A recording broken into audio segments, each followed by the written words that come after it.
السلام علیکم ورحمۃ اللہ وبرکاتہ۔ خطبہ جمعہ مسجد نبوی ڈاکٹر علی الحذیفی حفظہ اللہ تعالی۔ موضوع اتحاد بین المسلمین، اسباب اور رکاوٹیں۔ ترجمہ شفقت الرحمان حفظہ اللہ تعالی۔ بتاریخ 9 محرم الحرام 1439، 29 ستمبر 2017۔ تمام تعریفیں اللہ کے لیے ہیں، وہ بہت بڑا اور بلند و بالا ہے، وہ عظمت، کبریا اور صاحب جلال ہے۔ میں بے پناہ نعمتوں پر اس کی حمد و شکر بجا لاتا ہوں، ان نعمتوں کو اس کے سے علاوہ کوئی شمار بھی نہیں کر سکتا۔ میں گواہی دیتا ہوں کہ اللہ کے سوا کوئی معبود برحق نہیں، وہ یکتا ہے، اس کا کوئی شریک نہیں، وہی فضل اور نوازشیں کرنے والا ہے۔ میں یہ بھی گواہی دیتا ہوں کہ ہمارے نبی اور سربراہ محمد صلی اللہ علیہ وسلم اللہ کے بندے اور اس کے رسول ہیں۔ اللہ تعالیٰ نے آپ کو خصوصی فضائل، خوبیوں اور صفات کے ساتھ ممتاز بنایا۔ یا اللہ اپنے بندے اور رسول محمد صلی اللہ علیہ وسلم، ان کی آل اور نیکیوں کے لیے بڑھ چڑھ کر حصہ لینے والے تمام صحابہ کرام پر رحمتیں، سلامتی اور برکتیں نازل فرما۔ حمد و صلاح کے بعد تقوی الہی اختیار کرو اور اس کے لیے اللہ کے پسندیدہ اور رضا کے موجب عمل کرو، نیز ناپسند کاموں سے اجتناب کرو۔ تقوی اس زندگی میں ہر چیز کو سنوار سکتا ہے اور مرنے کے بعد تقوی کے ذریعے بلند درجات حاصل کیے جا سکتے ہیں۔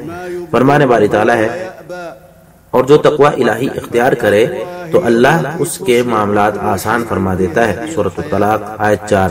اسی طرح فرمایا، یہ جنت ہے جس کا وارث ہم اپنے بندوں میں سے اس کو بناتے ہیں جو متقی ہو۔ سورہ مریم آیت 63۔ شریعت مطہرہ نے اتحاد اور اتفاق کا حکم دیا ہے، نیز اختلاف اور گروہ بندی سے روکا ہے تاکہ دین اسلام کو تحفظ ملے۔ اسلام کے بغیر زندگی ممکن ہی نہیں، نیز جنت بھی اسلام پر عمل کر کے ہی ملے گی۔ شریعت نے اتحاد کا حکم اس لیے دیا تھا کہ معاشرہ کٹنے پٹنے سے محفوظ ہو، بے چینی، تنازعات، بغاوت اور دنگے فساد بپا نہ ہو، باہمی تصادم، جملے بازی، بغض، عناد سے تحفظ ملے، انفرادی اور اجتماعی حقوق محفوظ ہو جائیں اور ضائع ہونے سے بچیں، امن، عدل اور استحکام قائم ہو۔ ان سب مقاصد کے حصول کے لیے اللہ تعالیٰ نے باہمی اتحاد کا حکم دیا اور اختلاف سے روکا۔ فرمانے والی تعالیٰ ہے، اور اللہ کی رسی کو مضبوطی سے تھام لو اور تفرقہ میں نہ پڑو، اور اللہ کی اس نعمت کو یاد کرو جو اللہ نے تم پر اس وقت کی جب تم ایک دوسرے کے دشمن تھے، پھر اللہ نے تمہارے دلوں میں الفت ڈال دی تو تم اس کی مہربانی سے بھائی بھائی بن گئے، اور تم تو آگ کے گڑھے کے کنارے پر کھڑے تھے کہ اللہ نے تمہیں اس سے بچا لیا۔ اللہ تعالیٰ اسی انداز سے اپنی نشانیاں بیان کرتا ہے تاکہ تم راہ راست کو پا سکو۔ سورہ آل عمران آیت 103۔ ایسے ہی فرمایا، نیکی اور تقوی کے کاموں میں باہمی تعاون کرو، گناہ اور زیادتی کے کاموں میں ایک دوسرے کا تعاون مت کرو۔ سورۃ المائدہ آیت 2۔ ایک اور مقام پر فرمایا، مومن مرد اور مومن خواتین سب ایک دوسرے کے مددگار ہیں۔ سورۃ توبہ آیت 71۔ اسی طرح فرمایا، بے شک مومن آپس میں بھائی بھائی ہیں۔ سورۃ الحجرات آیت 10۔ نیز اللہ تعالیٰ کا یہ بھی فرمان ہے، بس نماز قائم کرو، زکوٰۃ ادا کرو اور اللہ کو مضبوطی سے تھام لو، وہی مالک ہے، وہی بہترین مالک ہے اور بہترین مددگار ہے۔ سورۃ الحج آیت 78۔ اسی طرح فرمایا، جو بھی اللہ تعالیٰ کو مضبوطی سے تھام لے تو اس کی صراط مستقیم کی جانب رہنمائی کر دی گئی۔ سورہ آل عمران آیت 101۔ ابو موسیٰ اشعری رضی اللہ تعالیٰ عنہ کہتے ہیں کہ نبی صلی اللہ علیہ وسلم نے فرمایا، ایک مومن دوسرے مومن کے لیے ایسی عمارت کی مانند ہے جس کا ہر حصہ دوسرے کو مضبوط بناتا ہے۔ پھر آپ نے اپنی انگلیوں کو پیوست کر کے دکھایا۔ بخاری مسلم۔ اسی طرح نعمان بن بشیر رضی اللہ تعالیٰ عنہ نبی صلی اللہ علیہ وسلم سے بیان کرتے ہیں کہ مسلمانوں کی باہمی محبت، شفقت اور الفت کی مثال ایک جسم جیسی ہے کہ جسم کا ایک عضو بھی تکلیف میں ہو تو سارا جسم بے خوابی اور بخار سی کسی کیفیت میں مبتلا رہتا ہے۔ بخاری مسلم۔ ایسے ہی ابو ہریرہ رضی اللہ تعالیٰ عنہ کہتے ہیں کہ رسول اللہ صلی اللہ علیہ وسلم نے فرمایا، تم اللہ کے بندے اور بھائی بھائی بن جاؤ۔ اسے مسلم نے روایت کیا ہے۔ باہمی اتحاد، اتفاق، یگانگت، یکجہتی، ایک دوسرے کا خیال رکھنا اور شفقت کرنا، حق بات پر باہمی مدد کرنا، اختلافات اور لڑائی جھگڑے بھلا کر یکجان ہو جانے سے ایک ایسا قلعہ وجود میں آتا ہے کہ پورا معاشرہ اس میں محفوظ ہو جاتا ہے۔ لوگ اسے جائے پناہ بناتے ہیں، سب لوگوں کے لیے یہ پرامن ثابت ہوتا ہے، دین کے لیے قوت اور دنیاوی مفادات کے تحفظ کا ذریعہ بنتا ہے، گمراہ کن فطروں سے بچاؤ کا سبب بنتا ہے، بلکہ دشمنوں کی چالوں اور مکاریوں سے سلامت رہنے کا موقع فراہم کرتا ہے۔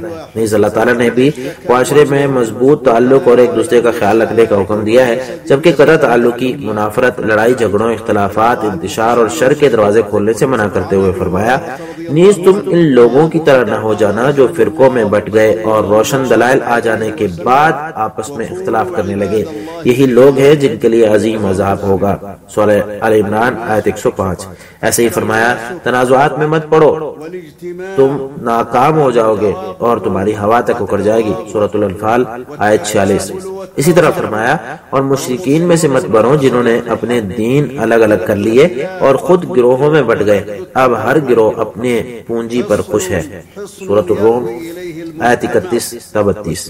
اسی طرح نبی صلی اللہ علیہ وسلم کا فرمان ہے مسلمان کا بھائی ہے، وہ اپنے بھائی پر ظلم نہیں کرتا، اسے رسوا نہیں کرتا، اسے جھٹلاتا نہیں، اسے حقیر بھی نہیں سمجھتا۔ تمام مسلمانوں پر دیگر مسلمانوں کی جان، مال اور عزت آبرو حرام ہے۔ مسلم نے اسے ابو ہریرہ رضی اللہ عنہ سے روایت کیا ہے۔ اسی طرح آپ صلی اللہ علیہ وسلم کا یہ بھی فرمان ہے مسلمان کا بھائی ہے، وہ اپنے بھائی پر ظلم نہیں کرتا اور نہ ہی اسے دوسروں کے سپرد کرتا ہے۔ بخاری مسلم نے اسے ابن عمر رضی اللہ تعالیٰ عنہ سے روایت کیا ہے۔ ایک روایت میں آپ صلی اللہ علیہ وسلم کا فرمان ہے مسلمان کا بھائی ہے، وہ اپنے بھائی کی خیانت نہیں کرتا، اسے جھٹلاتا نہیں ہے اور نہ ہی اسے رسوا کرتا ہے۔ اسے ترمذی نے ابو ہریرہ رضی اللہ تعالیٰ عنہ سے روایت کیا ہے۔ یہ تمام ممنوع چیزیں اس مقصد سے منع کی گئی ہیں کہ حقوق ضائع نہ ہوں، مسلمانوں میں پھوٹ نہ پڑے اور مسلمان ضائع نہ ہو جائیں۔ باہمی اتفاق، اتحاد اور یکجہتی کو مضبوط بنانے والی نبی صلی اللہ علیہ وسلم کی مزید مفید نصیحتیں بھی ہیں جو کہ گروہ بندی، اختلافات اور بدعات سے روکتی ہیں اور ان سے دین و دنیا کا فائدہ ہوتا ہے۔ ان نصیحتوں میں یہ بھی ہے کہ آپ صلی اللہ علیہ وسلم نے اپنے صحابہ کرام سے فرمایا میں تمہیں تقوی الہی اور حکمران کی اطاعت کی تاکیدی نصیحت کرتا ہوں، چاہے تم پر کوئی غلام ہی حاکم بن جائے۔ بے شک تم میں سے جو بھی زندگی پائے گا وہ بہت زیادہ اختلافات دیکھے گا۔ تم میری اور میرے ہدایت یافتہ خلفائے راشدین کی سنت کو لازم پکڑو اور اسے اپنی داڑھوں سے نوچ لو اور اپنے آپ کو دین میں نت نئے امور سے بچاؤ کیونکہ ہر بدعت گمراہی ہے۔ ابو داؤد اور ترمذی نے اسے ارباز بن ساریہ رضی اللہ تعالیٰ عنہ سے روایت کیا اور ترمذی نے اسے حسن صحیح قرار دیا۔ یہ اللہ تعالیٰ کی مسلمانوں پر رحمت ہے کہ اللہ تعالیٰ نے مسلمانوں کو عمومی قسم کے فتنوں سے آگاہ کیا اور فرمایا اور اس فتنے سے بچ جاؤ جو صرف انہی لوگوں کے لیے مخصوص نہ ہوگا جو تم میں سے ظالم ہو، اور جان لو اللہ تعالیٰ سخت سزا دینے والا ہے۔ سورۃ الانفال آیت 25۔ مفسرین نے اس آیت کی تفسیر میں لکھا ہے کہ یعنی ایسے کسی بھی فتنے کے اسباب سے بھی بچو جو تمہیں اللہ کے عذاب کا مستحق بنا دے۔ تو جس طرح شریعت مطہرہ نے عمومی فتنوں سے منع کیا اور ان کے نقصانات کی وجہ سے خبردار کیا، بالکل اسی طرح خاص فتنوں سے بھی خبردار کیا جس سے کسی خاص فرد کو نقصان پہنچ سکتا ہے اور عوام الناس بھی اس کی لپیٹ میں آ سکتے ہیں، لہذا شریعت نے ہر فرد کو ملت سے دوری اختیار کرنے سے منع فرمایا۔ چنانچہ ابو ذر رضی اللہ تعالیٰ عنہ سے مروی ہے کہ رسول اللہ صلی اللہ علیہ وسلم نے فرمایا جو شخص ملت سے ایک بالشت کے برابر بھی دوری اختیار کرے تو وہ اسلام کا پٹا اپنے گلے سے اتار دیتا ہے۔ ابو داؤد۔ ایسے ہی ابن عمر رضی اللہ تعالیٰ عنہ سے مروی ہے کہ نبی صلی اللہ علیہ وسلم نے فرمایا میری امت کبھی بھی گمراہی پر متحد نہیں ہوگی، اس لیے تم ملت کے ساتھ رہو کیونکہ اللہ تعالیٰ کا باہمی تعاون، اللہ تعالیٰ کا ہاتھ یعنی تعاون ملت کے ساتھ ہے۔ طبرانی۔ معاویہ رضی اللہ تعالیٰ عنہ کہتے ہیں کہ نبی صلی اللہ علیہ وسلم نے فرمایا جو شخص اس حالت میں مرے کہ اس کی گردن پر کسی کی بیعت نہ ہو تو وہ جاہلیت کی موت مرا۔ طبرانی نے اسے معجم الکبیر میں بیان کیا ہے۔ ایک بار ابو ذر رضی اللہ تعالیٰ عنہ نے عثمان رضی اللہ تعالیٰ عنہ کی حج کے دوران مینا میں 4 رکعت نماز پر اعتراض کیا اور پھر اٹھ کر 4 رکعت ان کے پیچھے پڑھ لی، تو ان سے کہا گیا پہلے امیر المؤمنین پر اعتراض کر رہے تھے پھر وہی عمل خود بھی کرتے ہو؟ تو ابو ذر رضی اللہ تعالیٰ نے جواب دیا امیر کی مخالفت سنگین جرم ہے، اختلاف شر ہے۔ اسے احمد نے روایت کیا ہے۔ اسی طرح اسلام نے دنیا کے فتنے میں پڑھ کر آخرت کو بھول جانے سے بھی خبردار کیا۔ کامیابی اور کامرانی یہ ہے کہ انسان آخرت کے لیے عمل کرے کیونکہ آخرت کی زندگی ہی دائمی ہے۔ انسان دنیا سنوارنے اور اس کی آباد کاری کے لیے مفید اور سود مند کوشش کرے جس سے دین کا فائدہ ہو، مسلمانوں کی ضروریات پوری ہوں، مسلمان کو بکارت والا ہاتھ نہ پھیلانا پڑے، نیز رفع اعمال کے کاموں میں ہاتھ بڑھا کر خرچ کرے۔ پر ہمارے باری تعالیٰ ہے اے لوگو بے شک اللہ کا وعدہ سچا ہے، اس لیے تمہیں دنیا کی زندگی دھوکے میں نہ ڈال دے اور نہ ہی اللہ کے بارے میں تمہیں دھوکے باز تمہیں دھوکے میں ڈال دیں۔ سورہ فاطر آیت 5۔ ایسے ہی فرمایا یہ دنیا کی زندگی ایک کھیل تماشے کے سوا کچھ نہیں، اصل زندگی تو آخرت کا گھر ہے، کاش وہ یہ جانتے ہوتے۔ سورۃ العنکبوت آیت 64۔ ایک اور مقام پر فرمایا ہر نفس میں موت کا مزہ چکنا ہے اور قیامت کے دن تمہیں تمہارے اعمال کا پورا بدلہ دیا جائے گا۔ پھر جو شخص دوزخ سے بچا لیا گیا اور جنت میں داخل کر دیا گیا وہ تو کامیاب ہو گیا اور یہ دنیا کی زندگی تو محض دھوکے کا سامان ہے۔ سورہ ال عمران آیت 185۔ حلال اور حرام ہر طرح سے دنیا کمانے کے لیے لگے رہنا انسان کے لیے تباہ کن ہے اور اس کے معاشرے پر بھی انتہائی منفی اثرات پڑتے ہیں۔ ایسے ہی کسی کا حق غصب کر کے دنیا کمانا، ان کے حقوق غصب کرنا، ان کا مال لوٹنا، ان سب کاموں سے مسلمانوں کی یکجہتی میں رکنے پڑتے ہیں، باہمی تعلقات کمزور ہوتے ہیں۔ دنیا داری کے لیے لالچ اور تباہ کرتے ہوئے ٹوٹ پڑنے سے دلوں میں بغض، نفرت، عداوت پیدا ہوتی ہے۔ چنانچہ عقبہ بن عامر رضی اللہ تعالیٰ عنہ کہتے ہیں کہ رسول اللہ صلی اللہ علیہ وسلم نے جنگ احد کے شہداء کی نماز جنازہ پڑھی اور پھر ممبر پر ایسے چڑھے کہ آپ زندہ اور مردہ سب لوگوں کو الوداع کہنے کے لیے چڑھ رہے ہیں۔ پھر آپ صلی اللہ علیہ وسلم نے فرمایا، میں حوض پر تمہارا پیش رہوں گا اور حوض کی چوڑائی ایلا سے جوہفہ تک فاصلے جتنی ہے۔ مجھے تمہارے بارے میں یہ خدشہ نہیں کہ میرے بعد تم شرک کرنے لگو، البتہ مجھے تمہارے بارے میں دنیا داری کا خدشہ ہے کہ تم اس کے حصول میں بڑھ چڑھ کر حصہ لو اور ایک دوسرے کے خون کے پیاسے بن جاؤ، پھر دنیا تمہیں ایسے ہی ہلاک کر دے جیسے تم سے پہلے لوگوں کو ہلاک کیا۔ عقبہ بن عامر رضی اللہ عنہ کہتے ہیں، اور یہ میری آپ صلی اللہ علیہ وسلم پر آخری نظر تھی۔ بخاری مسلم نے اسے روایت کیا ہے اور یہ لفظ مسلم کے ہیں۔ ایسے ہی ابو سعید خدری رضی اللہ عنہ کہتے ہیں کہ رسول اللہ صلی اللہ علیہ وسلم نے فرمایا، دنیا بڑی سرسبز اور میٹھی ہے، اللہ تعالیٰ تمہیں دنیا میں حکمران بنا کر دیکھے گا کہ تم کیسی کارکردگی دکھاتے ہو، خبردار دنیا سے بچو اور عورتوں سے بچو۔ مسلم۔ دنیا داری نے ہی بہت سے لوگوں کو اللہ کے دین سے روک رکھا ہے کہ دنیا نے اپنی چکا چوند رنگ برنگی لذتوں اور شہوتوں اور مال و دولت کے ذریعے دین سے دور کر دیا۔ فرمان باری تعالیٰ ہے، اور کافروں کے لیے تباہی ہے سخت عذاب سے، جو آخرت کے مقابلے میں دنیا کی زندگی کو پسند کرتے ہیں اور اللہ کی راہ سے روکتے ہیں اور اس میں ٹیڑھ پیدا کرنا چاہتے ہیں، یہی لوگ گمراہی میں دور تک نکل گئے ہیں۔ سورہ ابراہیم آیت 2-3۔ بلکہ امت میں سب سے پہلا اختلاف جو کہ منافقوں کی خلیفہ راشد عثمان رضی اللہ تعالیٰ کے خلاف بغاوت کی صورت میں تھا، اس کا محرک بھی دنیا داری تھی، جیسا کہ یہ بات تاریخ کی کتابوں میں درج اور نقش ہے۔ وہ دنیاوی منصب چاہتے تھے لیکن انہیں اس بغاوت کے بدلے میں ذلت اور رسوائی ہی ملی، محرومیت اور نفرت کا شکار رہے، وہ ایک ایک کر کے بدترین موت مرے۔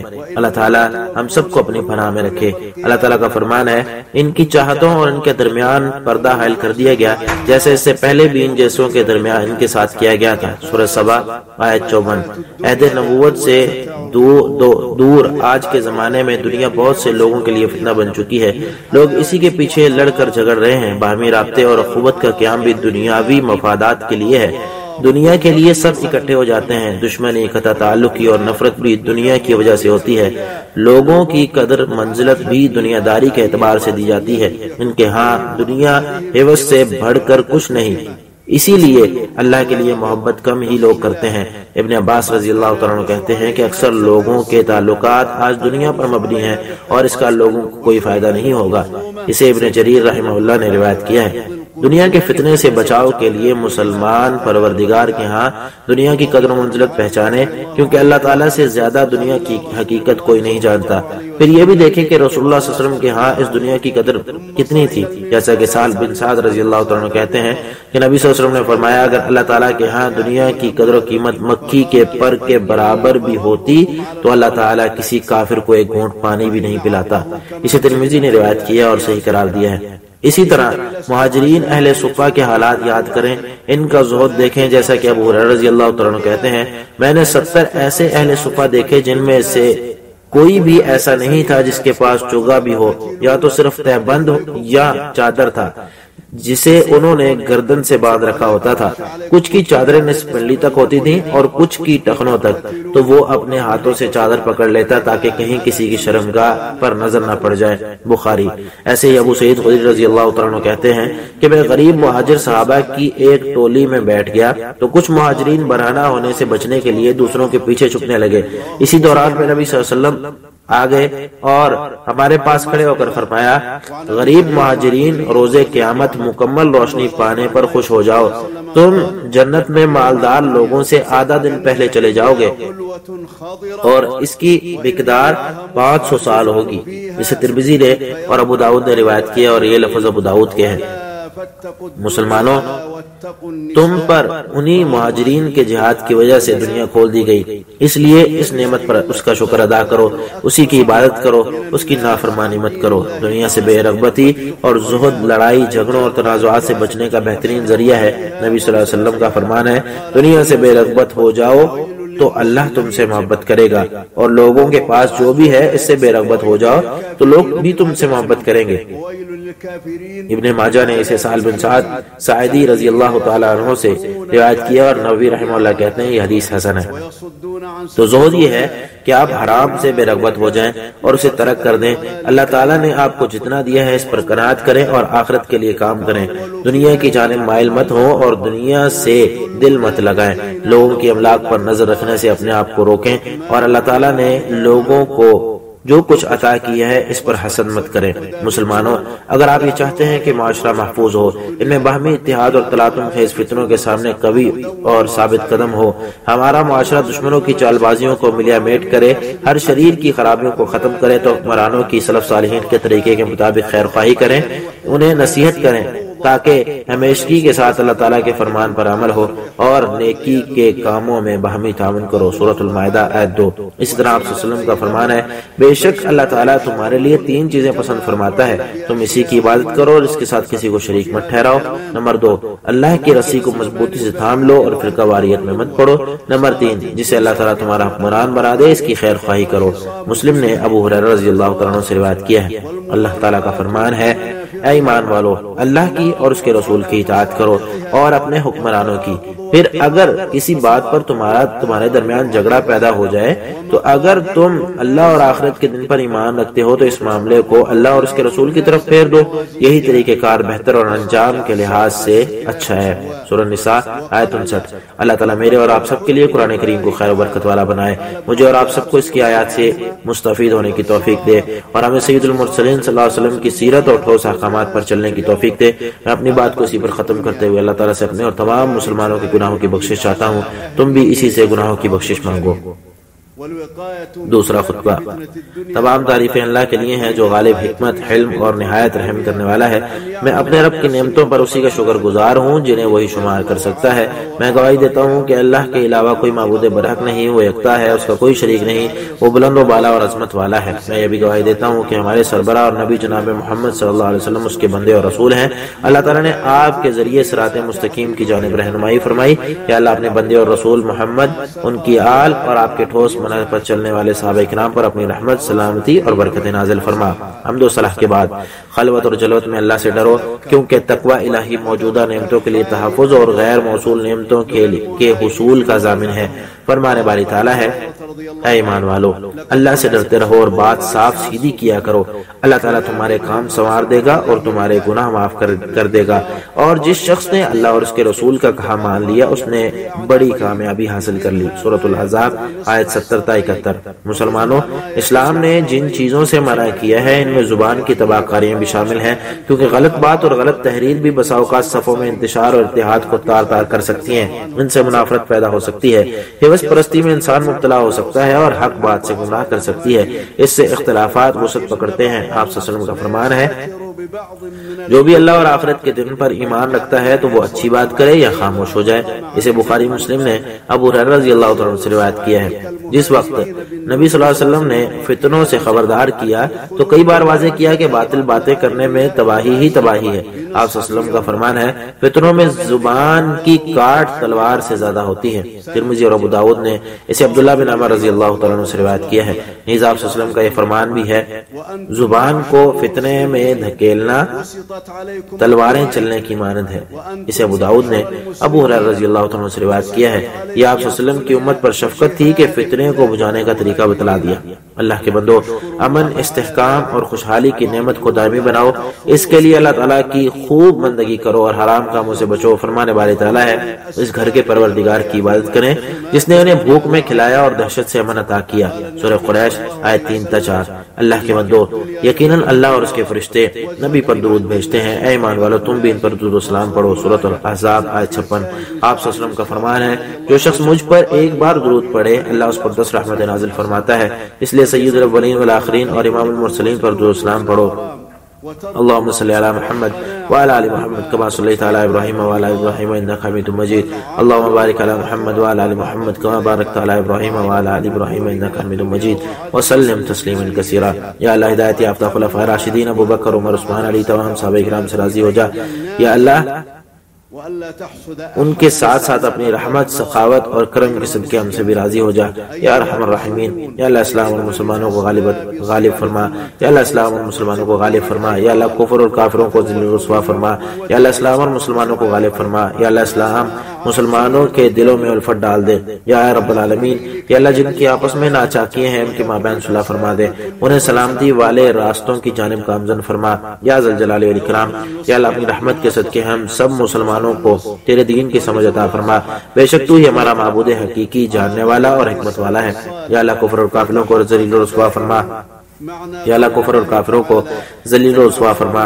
یا اللہ تیرے اور تیرے دین کے دشمنوں کو نیست و نابود فرما. یا اللہ ملحدین اور کافروں کو تباہ و برباد فرما. بے شک تو ہر چیز پر قادر ہے. یا اللہ اسلام دشمن قوتوں کی منصوبہ بندیاں غارت فرما. یا رب العالمین. یا اللہ اسلام دشمن قوتوں کی منصوبہ بندیاں غارت فرما. یا رب العالمین. یا اللہ اسلام دشمن قوتوں کی تیرے دین کے خلاف کی ہوئی مکاریاں تباہ فرما. یا رب العالمین. بے شک تو ہر چیز پر قادر ہے. یا اللہ تمام مومن مرد و زن کی معاملات خود سنبھال لے. یا اللہ تمام مومن مرد و زن کے معاملات خود سنبھال لے. یا اللہ ہمیں اور ہماری اولاد کو شیطان شیطانی چیلوں شیطانی لشکروں شیطان کے یاروں سے محفوظ فرما. یا رب العالمین. بے شک تو ہر چیز پر قادر ہے. یا اللہ ہمیں ہمارے نفسوں اور برے اعمال کے شر سے محفوظ فرما. یا اللہ ہمیں ہر شریر کے شر سے محفوظ فرما. یا رب العالمین. بے شک تو ہر چیز پر قادر ہے. یا اللہ ہم تجھ سے دعا گو ہیں کہ ہر قسم کے فتنے ختم فرما دے. یا اللہ مسلمانوں میں موجود ہر قسم کے فتنے ختم فرما دے. یا اللہ ناقابل برداشت ناگہانی آزمائشوں کا خاتمہ فرما دے. یا رب العالمین. یا اللہ ملک شام میں مسلمانوں پر رحم فرما. یا اللہ ان پر آن پڑنے والی مصیبتوں کا خاتمہ فرما. بے شک تو ہر چیز پر قادر ہے. یا اللہ ہم تجھ سے دعا گو ہیں برما میں مسلمانوں پر آن پڑنے والی مصیبتوں کا خاتمہ فرما.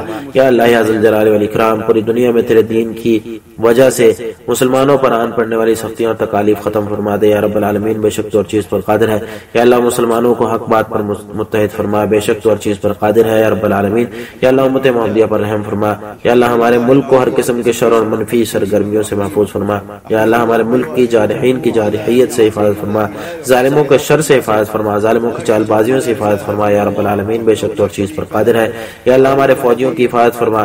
یا اللہ ہمارے فوجیوں کی حفاظت فرما. یا اللہ انہیں صحیح سلامت واپس لوٹایا. یا رب العالمین. یا اللہ انہیں درست سمت عطا فرما. بے شک تو ہر چیز پر قادر ہے. یا ذل جلال والاکرام. یا اللہ ہم تجھ سے جنت اور جنت کے قریب کر دینے والے اعمال کا سوال کرتے ہیں. یا اللہ ہم جہنم اور جہنم کے قریب کرنے والے اعمال سے تیری پناہ چاہتے ہیں. یا اللہ یا ذل جلال والاکرام. ہم تجھ سے دعا گو ہیں کہ ہمیں ہمہ قسم کی خیر عطا فرما. چاہے وہ جلد ملنے والی ہے یا تاخیر سے. ہم اسے جانتے ہیں یا نہیں. اسی طرح ہمہ قسم کے شر سے تیری پناہ چاہتے ہیں. چاہے وہ جلد آنے والا ہے یا تاخیر سے. ہم اس شر کو جانتے ہیں یا نہیں. یا اللہ ہمارے تمام معاملات کا انجام اچھا فرما اور ہمیں دنیاوی رسوائی اور آخرت کے عذاب سے محفوظ فرما. یا اللہ ہم تجھ سے دعا گو ہیں خادم حرمین شریفین کو تیرے پسندیدہ کام کرنے کی توفیق عطا فرما. یا اللہ ان کی تیری مرضی کے مطابق رہنمائی فرما. یا اللہ انہیں صحت عافیت سے نواز. یا اللہ انہیں ہر اچھے اور نیک کام کرنے کی توفیق عطا فرما. بے شک تو ہر چیز پر قادر ہے. یا اللہ ان کے موقف کو صحیح سمت عطا فرما. یا ذل جلال والاکرام. یا اللہ ولی عہد کو تیرے پسندیدہ کام کرنے کی توفیق عطا فرما. انہیں تیرے پسندیدہ کام کرنے کی توفیق عطا فرما. ان کی تمام تر کاوشیں اپنی رضا کے لیے قبول فرما. یا اللہ ہم تجھ سے دعا گو ہیں کہ انہیں ہر اچھے اور نیکی کے کام کی توفیق عطا فرما. بے شک تو ہر چیز پر قادر ہے. یا اللہ ان کے موقف کو تیرے پسندیدہ جہت عطا فرما. بے شک تو ہر چیز پر قادر ہے. یا ذل جلال والاکرام. یا اللہ ہم ہر قسم کے شر سے تیری پناہ چاہتے ہیں.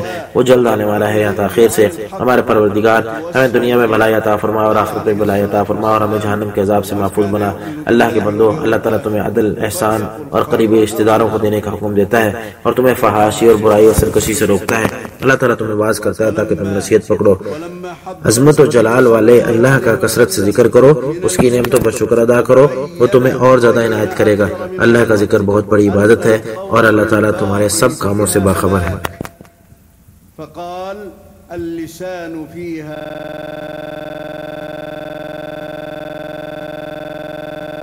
أيها المسلمون إن الله وملائكته يصلون على النبي يا أيها الذين آمنوا صلوا عليه وسلموا تسليما وقد قال صلى الله عليه وسلم من صلى علي صلاة واحدة صلى الله عليه بها 10 فصلوا وسلموا على سيد الأولين والآخرين وإمام المرسلين.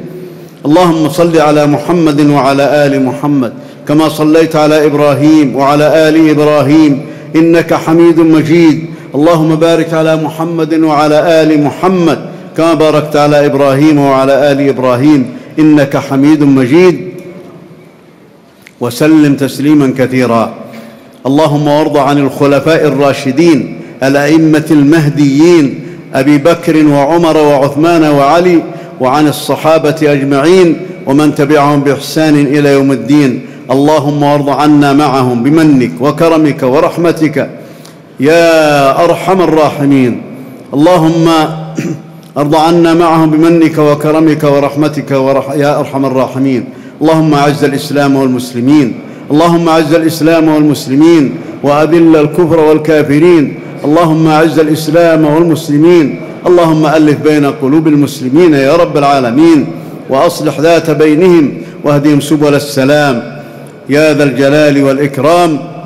اللهم فقهنا والمسلمين في دينك، إنك أنت الله العليم الحكيم برحمتك يا أرحم الراحمين.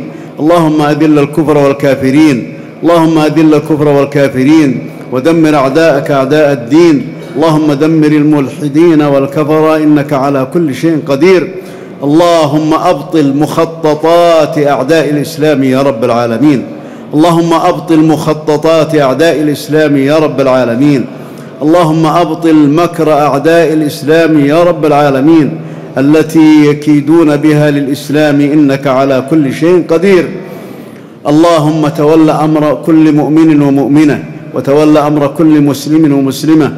اللهم أعذنا وذرياتنا من إبليس وذريته وشياطينه وجنوده وأوليائه وأتباعه يا رب العالمين، إنك على كل شيء قدير. اللهم أعذنا من شرور أنفسنا ومن سيئات أعمالنا، وأعذنا من شر كل شر يا رب العالمين، إنك على كل شيء قدير.